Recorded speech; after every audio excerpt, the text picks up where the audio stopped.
Mga vlogger, nandito tayo sa Tondaligan Beach sa Pangasinan. Napakaganda dito, ang lakas ng alon. Talagang kapag gusto mo mag-enjoy, isama mo yung pamilya mo dito sa Tondaligan Beach.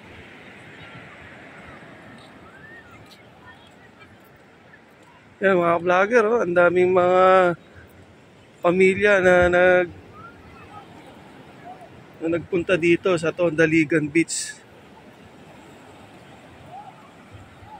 Yung lakas ng alon dito mga vlogger, oh. Masayang-masaya yung mga bawat pamilya na nandito. Talagang nag-e-enjoy sila. Mura lang ang cottage dito. Pwede rin na walang cottage mga vlogger dito. Pwede lang dyan kayo sa tabi ng Pangpang, oh. Pwede naman kayo hindi kumuha ng cottage mga vlogger dito sa Tondaligan Beach. Tingnan mo yung mga bata mga vlogger, oh. Enjoy na enjoy ang mga bata dito mga vlogger. Kaya nire-recommend ako dito kayo magpunta kapag gusto nyo ipasyal yung mga anak nyo mga vlogger. Hindi kayo gagastos ng malaki mga vlogger.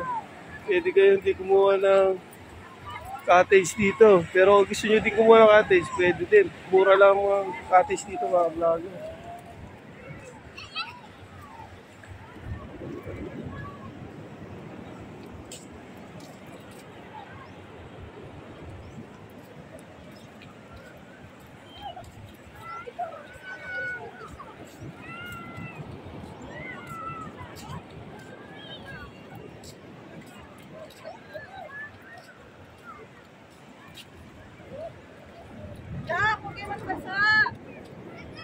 Mga vlogger, oh.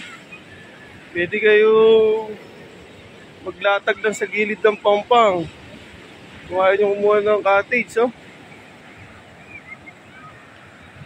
Daming mga pamilya na nag-e-enjoy dito sa Tondaligan Beach. Malinis ang beach dito mga vlogger. Lakas pa ng alon. Oh, ang lakas ng alon mga vlogger, oh.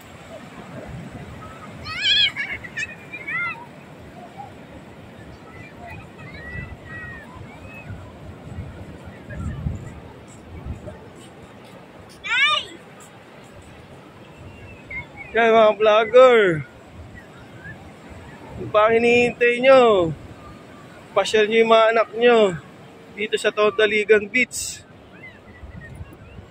Lakas ng alon dito, oh. Lakas ng alon mga vlogger. Mga vlogger, oh, ang tibay ng dalawang bata, oh. Ang lakas ng alon dito. Pero yung dalawang bata, oh, walang katakot-takot mga vlogger. Ayun, oh. Nahampas na alon yung dalawang bata mga vlogger, oh. Tingnan nyo ha, oh. Lakas ng alon dito mga vlogger, oh. Tingnan mo, oh. Hindi natatakot yung dalawang bata, oh. Malayo yan mga vlogger, nasa gitna na sila, oh. Hindi natatakot. Tibay, ang tibay ng dalawang bata, oh. Ano? Tibay ng mga bata rito. Sanay na sanay, oh.